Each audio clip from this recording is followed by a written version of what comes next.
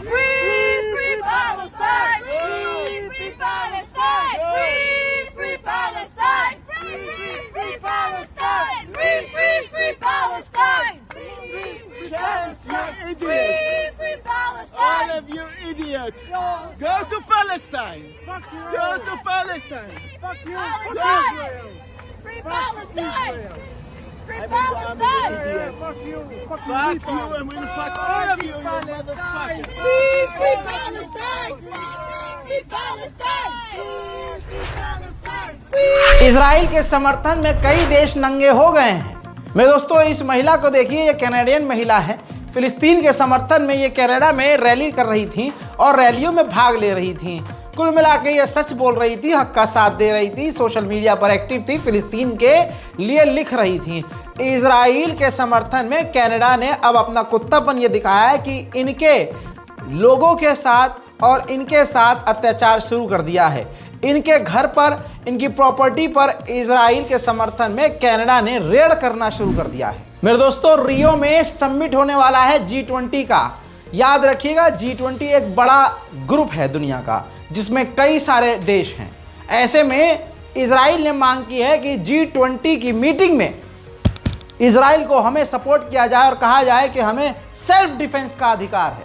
यानी इजराइल अब G20 को भी धमकी दे रहा है, हमारा सपोर्ट करो वरना अच्छा नहीं होगा। यही टोन है इजराइल की दोस्तों दुनिया के साथ। और इजराइल कहता है कि ईरान दुनिया के लिए खतरा है, जबकि पूरी दुनिया के लिए इजराइल खतरा है। उधर इटली ने इजराइल से कोऑर्डिनेट करके गाजा के अंदर 15 टन खाने पीने की मदद भेज दी है। उधर हौथीज ने दावा किया है कि हमने एश्केलॉन और तेल अवीव के ऊपर हमले किए हैं। मेरे दोस्तों, खबर यह है कि हूथियों को निशाना बनाने के लिए, देखिए, इजराइल और अमेरिका की पूरी तरह से लाल सागर में फट गई। हाँ, जो है इसका एकदम दिमाग चकरा गया अमेरिका को और अमेरिका पूरी तरह से पीछे हट गया, पूरी तरह से लाल सागर से। अब अमेरिका ने रास्ता ये अपनाया है कि हूथीज़ की इस सरजमीन पर जो हूथीज़ के खिलाफ ग्रुप हैं, उन्हीं के भाई जो दूसरे ग्रुप हैं, उनको हथियार देकर उन्हीं से हूथियों पर हमला करवाएगा। यानी भाई भाई को लड़वाने की फितरत इन अमेरिका और इजराइल की काफ़ी पुरानी है और वही इस्तेमाल ये आखिर में करते हैं। नेदरलैंड की सिक्योरिटी एजेंसीज ने चिंता जताई है कि जिस तरह से हमारे देश के अंदर के मामलों में इजराइल इंटरफेयर कर रहा है, ये आगे चल के काफ़ी खतरनाक हो सकता है। मेरे दोस्तों, एक बार फिर से हेलीकॉप्टर गाजा की तरफ से इजरायली सैनिकों को इजराइल लाता हुआ नजर आया है।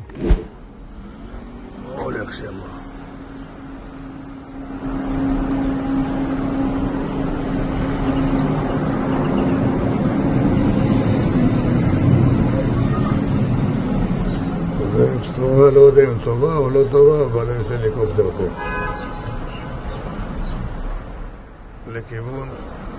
לכיוון תל השומר.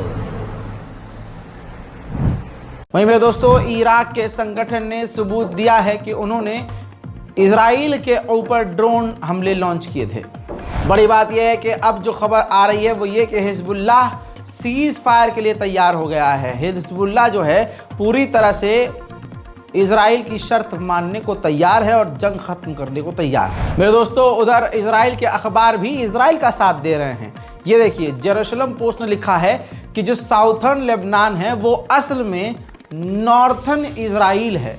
यानी अपना ओपिनियन अखबार ये जो लिख रहे हैं, खबर बनाकर अपनी सोच और अपने जो उनकी चाहत है उसको ब्रेकिंग न्यूज़ बनाकर लिख रहे हैं। वहीं पोप फ्रांसिस ने मांग की है ईसाइयों के सबसे बड़े धर्मगुरु ने कि इसकी जांच होनी चाहिए कि इजराइल गाजा में जेनोसाइड कर रहा है कि नहीं। उधर अमेरिकी लॉ मेकर ने साफ साफ कहा है नेतन्याहू को कि इजराइल कुछ भी कर सकता है ईरान के न्यूक्लियर परमाणु प्रोजेक्ट के खिलाफ। जो न्यूक्लियर पावर प्लांट है ईरान का, उसके खिलाफ आपको पूरी छूट है, जो मर्जी करो। लेबनान के ईरानियन एम्बेसडर जो इजराइल के हमले में बुरी तरह से पेजर अटैक में घायल हुए, उंगली उड़ गई, आंख घायल हुई, उन ईरानी एम्बेसडर से ईरान के supreme leader Ayatollah Syed Ali Khamenei ने मुलाकात की है। वहीं एक और बड़ी खबर आ रही है, सीधा विजुअल दिखाऊंगा। ईरान के डिफेंस मिनिस्टर ने और पूरी टीम ने सीरिया के डिफेंस मिनिस्टर और उनकी टीम से बात की है। ईरान और सीरिया बिल्कुल साथ मिलकर काम करते हैं, इसी वजह से इजराइल सीरिया के बशर अल असद की सरकार से चिढ़ता है। ईरान के विदेश मंत्री ने कहा कि इजराइल को अच्छे से पता है कि अगर उसने हमारी न्यूक्लियर साइट को निशाना बनाया तो हम इजराइल के साथ क्या करेंगे।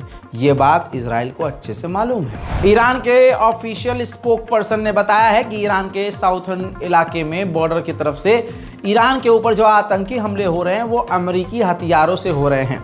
अमेरिका उन आतंकियों को ट्रेन कर रहा है, हथियार दे रहा है और पैसा दे रहा है, जिसके बाद वो हम पर हमला कर रहे हैं ताकि हम कमज़ोर हो सकें और दूसरे इलाकों में उलझकर हमारा ध्यान भटक सके। उधर ईरान के विदेश मंत्री ने ओपनली मना कर दिया है कि हमारी किसी भी टीम ने एलन मस्क से मुलाकात नहीं की है।